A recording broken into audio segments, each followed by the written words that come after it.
Hi ನಮಸ್ಕಾರ ಎಲ್ಲರಿಗೂ, ಹೇಗಿದ್ದೀರಾ? ಶುಭ ದಿನ. ಇವತ್ತು ನಾನು ಮಜ್ಜಿಗೆ ತಂಬುಳಿ ಹೇಗೆ ಮಾಡೋದು ಅಂತ ತೋರಿಸ್ತಾ ಇದ್ದೀನಿ. ನೋಡಿ, ಎಣ್ಣೆ ಕಾದಿದೆ. ಒಂದು ಸ್ವಲ್ಪ ಸಾಸಿವೆ, ಬಿಳಿ ಸಾಸಿವೆ ಬರುತ್ತಲ್ಲ, ಅದನ್ನು ಯೂಸ್ ಮಾಡ್ತಾ ಇದ್ದೀನಿ. ಮತ್ತು ಹಿಂಗು, ನೀವು ಬೇಕಾದ್ರೆ ಯೂಸ್ ಮಾಡ್ಬೋದು, ಇಲ್ಲ ಸ್ಕಿಪ್ ಮಾಡಿ. ನೆಕ್ಸ್ಟು ಹಸಿಮೆಣಸಿನ್ಕಾಯಿ, ಒಂದು ಸ್ವಲ್ಪ ಕರಿಬೇವು ಇಷ್ಟಾಕಿ ಚೆನ್ನಾಗಿ ಬಾಡಿಸಿ. ಚೆನ್ನಾಗಿ ಬಾಡಿಸಾದ್ಮೇಲೆ ಒಂದು ಸ್ವಲ್ಪ ತುರಿದಿಕೊಂಡಿರೋಂಥ ಮೂಲಂಗಿ ಮತ್ತು ಈರುಳ್ಳಿ ಎರಡು ಹಾಕಿ ಚೆನ್ನಾಗಿ ಬಾಡಿಸಿ. ಅಂದರೆ ಒಂದು ಸ್ವಲ್ಪ ಲೈಟಾಗಿ ಬ್ರೌನಿಷ್ ಬಂದರೆ ಸಾಕು, ತೀರಾ ಏನು ಬೇಡ. ಮತ್ತು ಇದು ಬಿಸಿಲಿಗೆ ತುಂಬ ಚೆನ್ನಾಗಿರುತ್ತೆ. ಒನ್ ಟೈಮ್ಗೆ ಆಗೋ ಅಷ್ಟೇ ನಾನು ಮಾಡಿರೋದು. ಇಷ್ಟಾದಮೇಲೆ ಸೇಮ್ ಪ್ರೊಸೀಜರ್ ಒಂದು ಸ್ವಲ್ಪ ಹೈ ಫ್ಲೇಮ್ ಇಕ್ಕಿದ್ದೀನಿ. ಇಷ್ಟಾದಮೇಲೆ ನೆಕ್ಸ್ಟ್ ಆ್ಯಡ್ ಮಾಡಬೇಕು ಮೂಲಂಗಿ, ತುರಿದಿರೋಂಥ ಮೂಲಂಗಿ ಆ್ಯಡ್ ಮಾಡಿದ್ರೆ ಮುಗೀತು ಅಷ್ಟೇ. ಸೇಮ್ ಪ್ರೊಸೀಜರಲ್ಲೇ, ತುಂಬ ಬಾಯ್ಲ್ ಮಾಡೋ ಹಾಗೇನಿಲ್ಲ. ನೋಡಿ, ಹಾಕಿದ್ದೀನಿ. ಲೋ ಫ್ಲೇಮಲ್ಲೇ ಬೇಯಿಸ್ಕೊಳ್ಳಿ.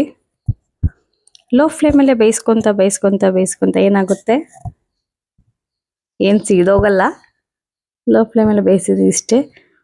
ಒಂದು ಸ್ವಲ್ಪ ಕೊನೆಗೆ ರುಚಿಗೆ ತಕ್ಕಷ್ಟು ಉಪ್ಪು ಹಾಕ್ಕೊಳ್ಳಿ. ನಾನೇನು ಕಲ್ಲುಪ್ಪೇನು ಯೂಸ್ ಮಾಡಿಲ್ಲ, ಪುಡಿ ಉಪ್ಪು ಯೂಸ್ ಮಾಡ್ತೀನಿ. ಇಷ್ಟಾಯಿತು, ಇಷ್ಟೇ ಪ್ರೊಸೀಜರು.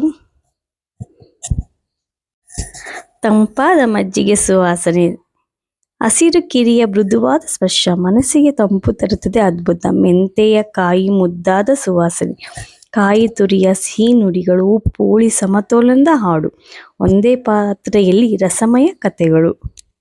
ಇಷ್ಟೇ ತಂಬುಳಿಯ ಕತೆ. ಇದಂತೂ ತುಂಬ ಚೆನ್ನಾಗಿರುತ್ತೆ. ಅದು ಬೇಸಿಗೆನಲ್ಲಂತೂ ತುಂಬ ಮಸ್ತಾಗಿರುತ್ತೆ. ಯಾಕೆಂದರೆ ಬೇರೆ ಥರ ಸಾಂಬಾರುಗಳೆಲ್ಲ ಮಾಡಿದ್ರೆ ಚೆನ್ನಾಗಿರಲ್ಲ ಅಷ್ಟಾಗಿ. ನೆಕ್ಸ್ಟು ಮಿಕ್ಸಿಗೆ ಆಡಿಸ್ಕೊತಾ ಇದ್ದೀನಿ. ಒಂದು ಸ್ವಲ್ಪ ಮೊಸರು, ಉಪ್ಪು ಮತ್ತು ಅಜ್ವಾನ ಹಾಕಿದ್ದೀನಿ.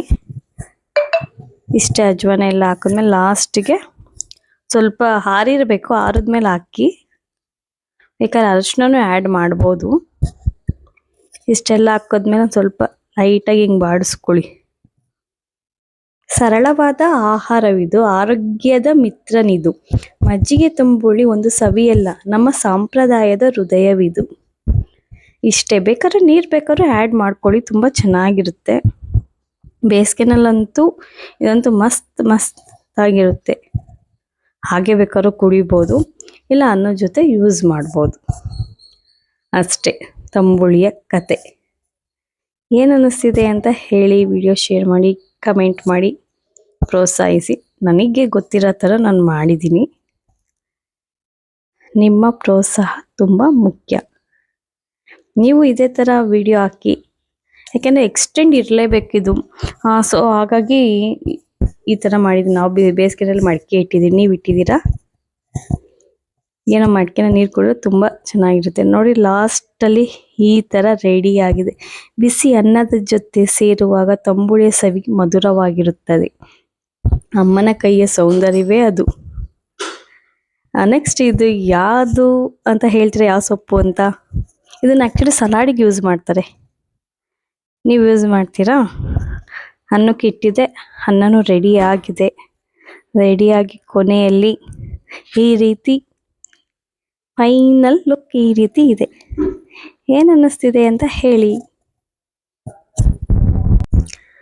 ತಂಬುಳಿ ಬಿಳಿ ಬಣ್ಣ, ತಿನ್ನೋಕ್ಕೆ ತುಂಬ ಚೆನ್ನ. ಅಮ್ಮ ಹೇಳ್ತಾರೆ ಆರೋಗ್ಯಕ್ಕೆ ಒಳ್ಳೆಯದು, ನಾವು ಹೇಳ್ತೀವಿ ಇನ್ನೂ ಕೂಡ ಒಳ್ಳೆಯದು. ಲಾಸ್ಟಿಗೆ ಕೊನೆಯಲ್ಲಿ ಮಜ್ಜಿಗೆ ಮಾಡಿದ್ದೆ, ಅದೊಂದು ಸ್ವಲ್ಪ ಮೆಂತೆ ಹಾಕಿದ್ದೀನಿ. ಮೆಂತೆ ಹಾಕೋದ್ರಿಂದ ಬಾಡಿಲಿ ಹೀಟ್ ಇರೋದು ಕಂಟ್ರೋಲ್ ಆಗುತ್ತಲ್ವ, ಸೊ ಹಾಗಾಗಿ ಮಜ್ಜಿಗೆನೂ ರೆಡಿ ಮಾಡಿದ್ದೀನಿ. ಮಜ್ಜಿಗೆ ತಂಬುಳಿ ಸವಿಯಲ್ಲಿ ಮನೆಯ ನೆನಪು ಮಿಡಿಯುತ್ತದೆ. ಅಮ್ಮನ ಕೈಯ ಸುವಾಸನೆಯಲ್ಲಿ ಬಾಲ್ಯದ ಹಾದಿ ಕಂಡು ಬರುತ್ತದೆ. ಇದೇನಂದರೆ ತಲೆಗೆ ಹಚ್ಕೊಳ್ಳೋಕ್ಕೆ ಅಂತ ರೆಡಿ ಮಾಡ್ಕೊಂಡಿದ್ದೀನಿ. ಒಂದು ಸ್ವಲ್ಪ ಕರಿಬೇವು, ದಾಸವಾಳ, ಮೆಂತ್ಯ ಹಾಕಿ ಚೆನ್ನಾಗಿ ರುಬ್ಬಿ ಪೇಸ್ಟ್ ಮಾಡ್ಕೊಂಡಿದ್ದೀನಿ. ಈ ಪೇಸ್ಟ್ನ ತಲೆಗೆ ಹಚ್ಕೊಳ್ಳೋದ್ರಿಂದ ವೈಟ್ ಹೇರ್ಸ್ ಎಲ್ಲ ಹೋಗುತ್ತೆ ಅಂತ ಈ ರೀತಿ ಟ್ರೈ ಮಾಡ್ತಾ ಇದ್ದೀನಿ. ವೈಟ್ ಹೇರ್ಸ್ ಏನಿಲ್ಲ, ಬಟ್ ಮುಂದಕ್ಕೆ ಬರಬಾರ್ದು ಅಂತ. ಕೊನೆಯಲ್ಲಿ ಫೈನಲಿ ಮಜ್ಜಿಗೆ ರೆಡಿ ಆಗಿದೆ. ಜೀರಿಗೆ ಜೊತೆ ಅದಾದ್ಮೇಲೆ ಲಾಸ್ಟ್ ನೋಡಿ ಫೈನಲ್ ಲುಕ್ ಈ ತರ ಇದೆ. ಏನಂತೀರಾ? ವಿಡಿಯೋ ನೋಡಿದ ಎಲ್ಲರಿಗೂ ಧನ್ಯವಾದಗಳು. ನಿಮ್ಮ ಪ್ರೀತಿ ನಮಗೆ ದೊಡ್ಡ ಬಲವಾಗಿದೆ. ಪ್ರತಿ ಕ್ಷಣ ನಿಮ್ಮ ಬೆಂಬಲದಿಂದ ನಮ್ಮ ಪ್ರಯತ್ನ ಮತ್ತಷ್ಟು ಬೆಳಗುತ್ತದೆ. Thank you.